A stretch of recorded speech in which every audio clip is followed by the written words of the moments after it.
You should be able to see my screen now. So welcome everybody. Today's theme is predicting sales, and it's an introduction to a very broad subject, entrepreneurial tools and skills. So another way to frame it is, hey, is the next month or so going to be great or a disaster? What lies ahead for us? Now, if the research we see is accurate, there are untapped opportunities for improvement. From this Harvard Business Review study, we learn only 18% of salespeople become trusted advisors. 81% of buyers prefer another salesperson. And I frequently hear it said, 3 out of 4 new sales hires for business development fail. They fail. So there's, broadly speaking, overall big room for improvement. Now, we've started a unit on entrepreneurial skills. Why this focus, right? Why the focus on entrepreneurial skills? It's because selling is plagued with uncertainty. When you look at the running of an organization, there's a chain of command. There is SOPs. People are graded on how they do against the standard. When we introduce selling, though, we come into the province of persuasion. We have to persuade people, and there's uncertainty. So it's a very different kind of experience than the normal running of an organization. The way I look at entrepreneurial behavior is it's managing uncertainty when we're in this realm of persuasion. And one key to managing uncertainty is our discovery strategy, which is going to be a major part of today's program. Now, just to do a little review, and this is available if you're interested. Last month, we talked about the entrepreneurial sales leader. From over 200 assignments, I've noticed there are typically 4 phases of sales management evolution in a company. So this is a little review of last month's session. And you may want to just reflect for a moment and ask yourself, where are you on the chart of evolution of sales management? Phase 1, anarchy, little or no process. If there's a sales team, they're trying to get the attention of the leader or the owner. When the leadership becomes overwhelmed, we move to phase 2, hiring a sales manager, but very often they act as like a Gallup pollster. They find out what the sales team wants, and then they, try to persuade ownership, let's do this. But this often runs into non-alignment. We're not aligned with the organization's goals. So most organizations are on the hunt for a phase 3 sales leader, rigorous accountability, aligned with core values and KPIs, and willing to do something that a phase 2 sales leader won't do, which is, tell a sales team member they have to leave the team. They'll fire people. And this is such an accomplishment for most organizations that they never rise to phase 4, which is transformation. So a phase 3 leader can tell you something's not working. A phase 4 leader can help fix the problem. And we typically operate at the phase 4 level. And today you'll hear some phase 4 interventions you could do if they suit you. If you're interested, so you might want to ask yourself, where are you? Where do you want to be? And then if you're interested, send me an email. I could send you a link to last month's webinar.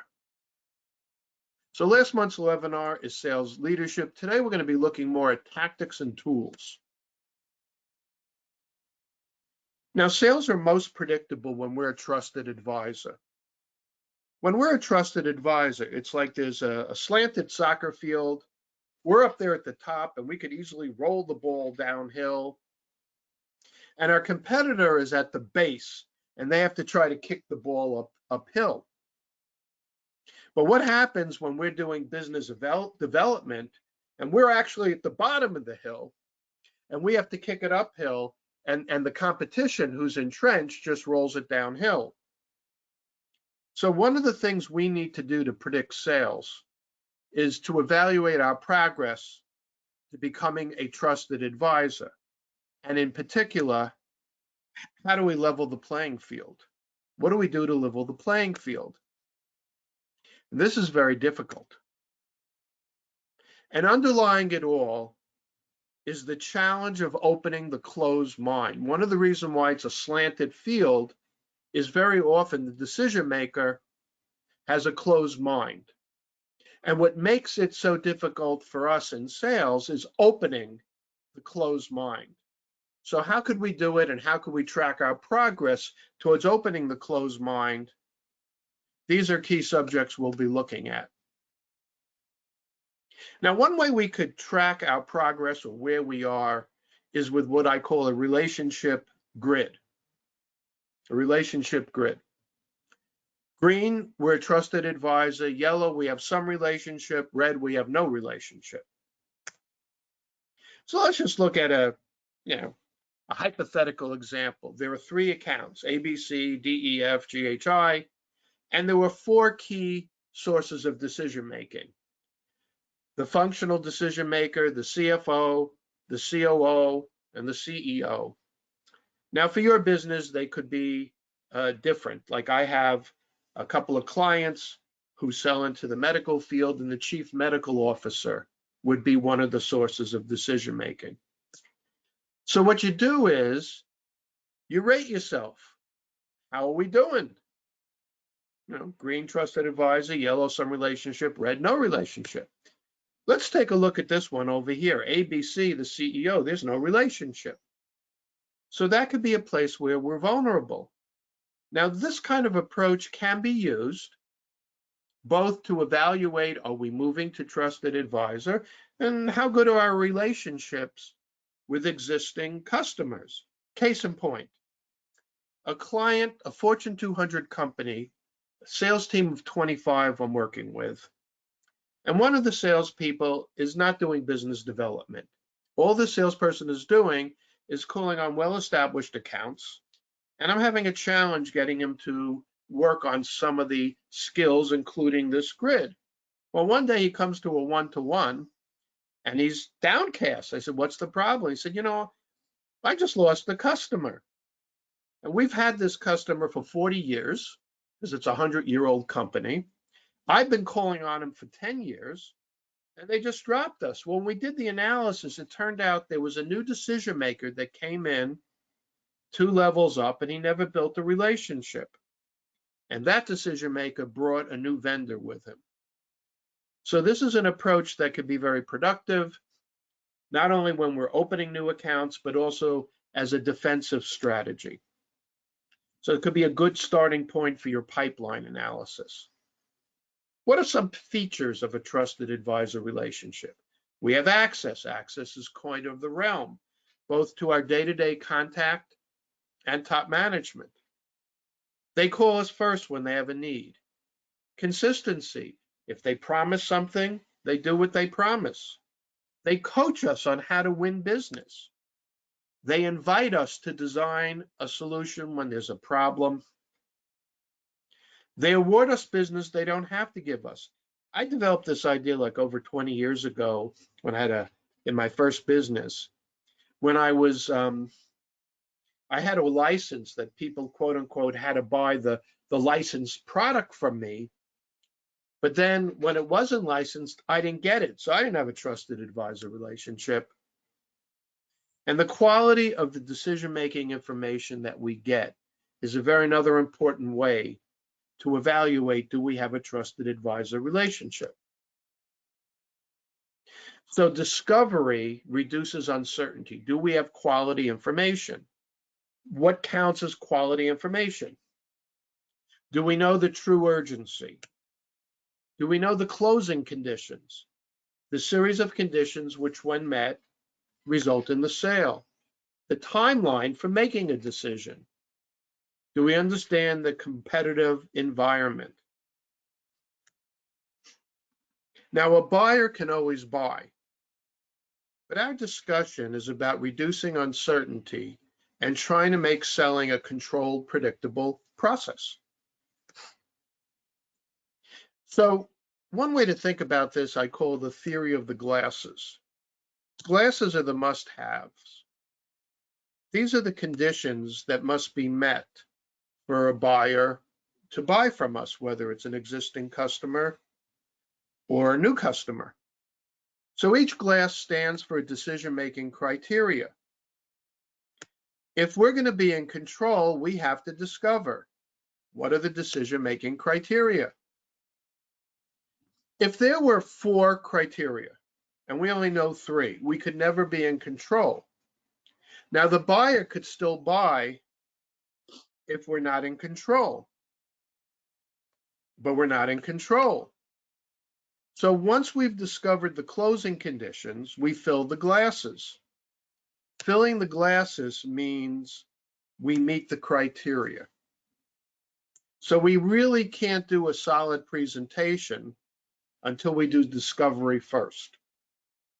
In many instances, I've observed that salespeople come in with a standard presentation, which may cover many or most of the decision criteria, but to really know that you're in control, this is entrepreneurial selling. We need to discover the closing conditions. If we become seen as a consultant, it's easier to learn the must-haves. Now, once we learn the must-haves, there's a very important strategic step. Can we create uncontested space?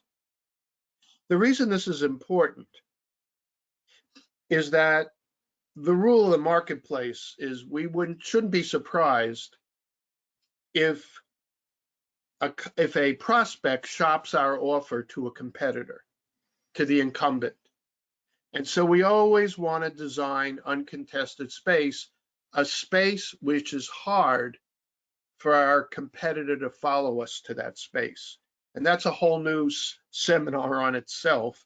I'd be glad to discuss if you're interested in it. So the glasses we want to fill are not only the closing conditions, the must-haves, but in addition, we want it to be a defendable position, and then we can close the sale. So how do you find out the must-haves, you might ask? This is an entrepreneurial skill. After you've had an initial discussion, hey, you mentioned that on-time delivery is a must-have, so let's say that's a must-have. Got it. What else is a must-have? This is a technique to discover the must-haves. You want to stay away from language like, so you're interested in on-time delivery, because interest is the province of marketing, and you never could close interest. Only urgency. Must-have, urgency. So from the discussion, you explore what would be, you reaffirm what a must-have is, and then you ask for the rest of the must-haves. If you've done a good job of setting up your questioning, you have a good shot at getting the must-haves. Once you discover the must-haves, you want to ask the question, hey, this is a lot of stuff you need, but if I could satisfy you, can we do business? So what you're looking for is for the buyer to be fair. They could always change their mind, but this is a route towards closure. Now, how do you get them to share the closing conditions? You earn the right with type 3 knowledge. So type 3 knowledge is used to acquire type 3 knowledge. Type 1 knowledge is what we know. Type 2 knowledge is what we know we don't know. And type 3 knowledge is what we don't realize we don't know. So we're going to bring type 3 knowledge to the prospect, what they don't know, to earn the right to type 3 knowledge for us what we don't know, which are the closing conditions. So we use type 3 to earn the right to type 3. The key here is wisdom-based selling. Customers love wisdom. So before every sales interaction, our thoughtfulness should include, hey, what's the wisdom we're bringing today? So wisdom is short, practical, easy to understand ideas. I'm hoping some of what I've shared with you counts as wisdom. It improves the prospect's well-being, and it doesn't require them to buy from us. So I'm sharing information. If you all have a need, maybe someday we'll talk about it, but you don't have to buy from me to use the information if you find it useful. So wisdom is one key to becoming a trusted advisor faster. So a prospect may not want to speak with us if we're calling on them to just sell them our solution. But that same prospect, if we're offering wisdom, hopefully they should be willing to talk to us, and that could lead to a discussion about a sale.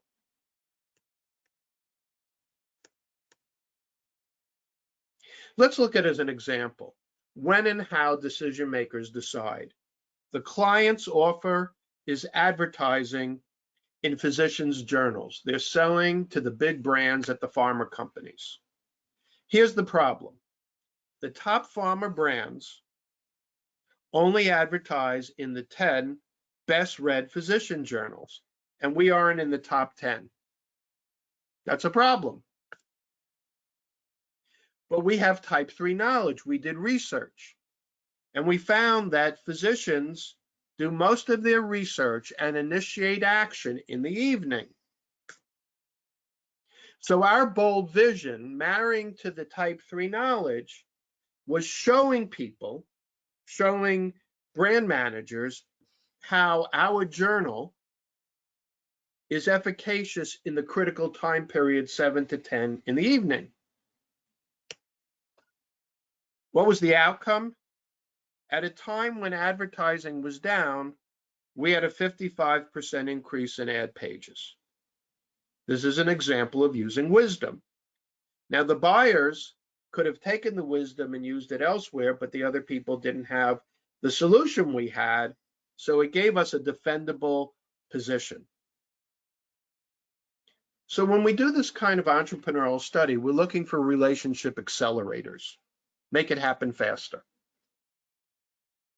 A key entrepreneurial skill is changing the rules when a process has stalled, the 3 strikes concept.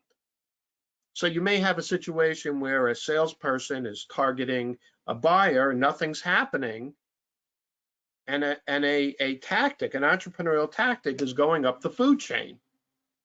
So we frame it as 3 strikes and you're out. You go higher. Let's look at 2 cases of escalation with a commodity item. This is a straight commodity. Case 1, the buyer has a closed mind. But the problem is the buyer doesn't want to change, and they're not aligned with ownership, and we have a special offer. So we went around, this is changing the rules. We went around the buyer to the owner. We got immediately a meeting, and we closed them because the buyer with a closed mind is not aligned with the ownership. It's like the foxes are guarding the hen house. Case 2, we found out there was a problem. So what happened is the VP of sales and I were looking at call reports, and a salesperson was calling on one customer every 6 weeks. And these were glowing call reports. Great meeting, no needs. Great meeting, went to lunch, no needs. Great meeting, toured the plant, no needs. The problem was they could have bought from us every time. It was a consumable product. So we kind of nudged the salesperson to go up the food chain to the president. Here's where we found out the problem. When the salesperson called and asked for the president, the smart receptionist routed it to the buyer, and the buyer came on the call stoking mad. You going around me? You want to know why I'm not buying from you? Your pricing's too high. Your quality is poor and your service is poor. Well, this didn't lead to us closing a sale, but we realized we were wasting our time. And the salesperson was very glad to learn that. So if we look again at this issue of greater control, we started out by rating our relationships, and now we could add kind of like KPIs. Do we know the closing conditions? Do we know the prospect's sense of urgency? This leads to greater predictability. Let's look at this in the context of a dynamic process, the entrepreneurial standard sales call. There are 3 parts. Step 1 to 7 sets up the serious conversation. 8 to 12 is your fact finding. 13 to 18 manages the opportunity. So we'll just zone in on a couple of things, like the wisdom. So the wisdom that we brought is the time that doctors do research and make decisions, and that opened them to the bold vision. These are the advertisers at the pharmaceutical companies. It opened them to, we have a solution to connect with doctors at this critical time. It earned the right to the fact finding, to learn their urgency and their closing conditions. And it turned out we could meet them. Now, in every good sales call, there's 2 outcomes that are acceptable. One is you close and the other is a PIK. A PIK, a payment in kind, is what the buyer does. Let's spend a minute or 2 on PIKs. It's what we ask the prospect to do. So the strength of the relationship determines the strength of the PIK you could request and get. What are some examples? Introduce me to your boss. That's a powerful PIK because your gatekeeper decision maker is putting political capital at risk. They check a reference. They visit us. They fill out a credit application.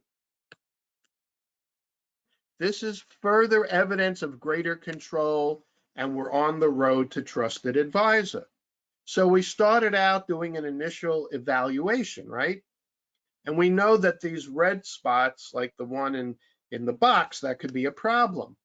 Now we add, do we know the closing conditions? Do we know the urgency? What are the PIKs that the decision maker has agreed to do, and are they doing it? So PIKs is a key way to manage the development of a relationship, because selling is not a spectator sport, it is a participant sport. What about culture? Does your sales culture reinforce assertive behavior? When we use our wisdom and our bold vision, it still requires assertive behavior.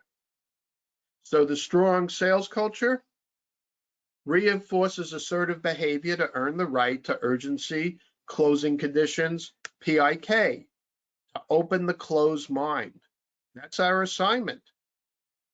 So a review from last week: to self-motivate, for us to be motivated, we need to work on worthy causes, which include trusted advisor and belief in what we do.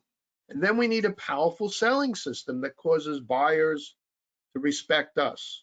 Respect and self-respect underlie the bold behavior. And trusted advisor relationships are means and ends. It's a means to win business, and it's an end because it's highly motivating. So wisdom-based selling, positive branding. One last quick story: how wisdom-based selling supports bolder behavior. So we had one salesperson in the Midwest who had been targeting a very big prospect, $1 million. Kept on calling the buyer on the phone, wouldn't respond, or said not interested. Sometimes stopped by, wasn't interested, couldn't get him to come down. So we changed the rules, right? The salesperson sat in the waiting room until the buyer finally came down and gave him an appointment. And that was the change behavior. That was That was changing the rules, was sitting there and waiting, because the salesperson had strong self-belief based on wisdom-based selling. And the net of it was, and I know this from firsthand because they invited me to come along and help with the sales call, $1 million a year in business because of the bold behavior based on wisdom-based selling and having that worthy cause. So changing the rules is one of the strong entrepreneurial skills. Well, Rome wasn't built in a day, so we're almost at the end of our seminar. In a minute or so, we're going to go to questions. If you have any questions, put them in the chat. First, you might want to think about your takeaways from today, if you had any. If you have any questions, follow up, here's where you could reach me. andyg@urgencybasedselling.net. Our next seminar is going to continue this entrepreneurial theme, and we're going to discuss how selling leads to a state of emotional intoxication through strong meaning in your life. You know, we all seek meaning for a fulfilling life.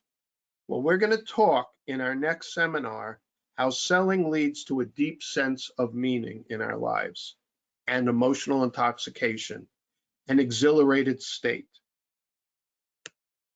So we have time for a few questions now. By the way, if you want the grid, the relationship grid, just send me a email. If you would like to discuss how we could use urgency-based selling to improve recruiting and retaining our sales heroes, if you want our battle plan or brainstorming worksheets, just send me an email or call me. All right, we have time for a few questions here. Let's see what we have. All this supporting the sales team stuff that you mentioned, isn't this all the salesperson's job? Isn't this why we pay them the big bucks? Well, I think a major reason we pay the big bucks is for the bold entrepreneurial behavior, but it is a team effort. And two areas where I find salespeople really can use support, and it's a good partnership with leadership, is with the wisdom-based approach on the one hand, but also what I call the risk sale, And that is how we meet the skepticism of the closed mind to open the closed mind. Next question. What if we have a commodity? How could this whole approach work?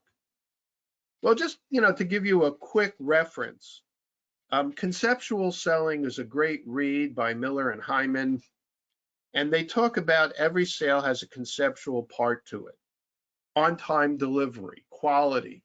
So it may just turn out that, the buyer's telling you that you have a commodity, but there's radical differences, and this is why discovery is so critical. Next question. If we try to build higher level relationships, as in the example you give, won't this ruin relationships with the decision maker? So I hear this all the time. I've got a great relationship with somebody. Yeah, but are they buying anything? Or are they buying what they should buy? The corrective here is always, when possible, to start as high as you can in the food chain and then be referred, if it's to someone lower in the food chain, to the decision maker, so you're not going around someone. But I would remind you, you go around somebody in the 3 strikes and you're out scenario, so you have some evidence it's not going anywhere. How long should it take to develop a trusted advisor relationship? Well, I would submit it depends on the urgency. In my first business, I went from nothing to develop and being repelled with I'm good to a trusted advisor relationship in a matter of months. So I think on the one hand, it depends on the urgency, and then it depends on the effectiveness with which you do the process. which includes wisdom, bold vision, dealing with skepticism, addressing risk, and taking chances, changing the rules. Does this approach work for startups as well as for established companies? Well, here I would refer you at a minimum, I think it does. And I would refer you, first of all, at a minimum, to the relationship worksheet, the relationship grid. I think you really want to know, where do you stand with your key contacts. But I'll close here, because this is about all we have time for. I'll close here with a thought or a case history and see if it doesn't apply to your business. I had a client that sold to car dealerships. Every salesperson had 100 dealerships, and these were long-standing established relationships.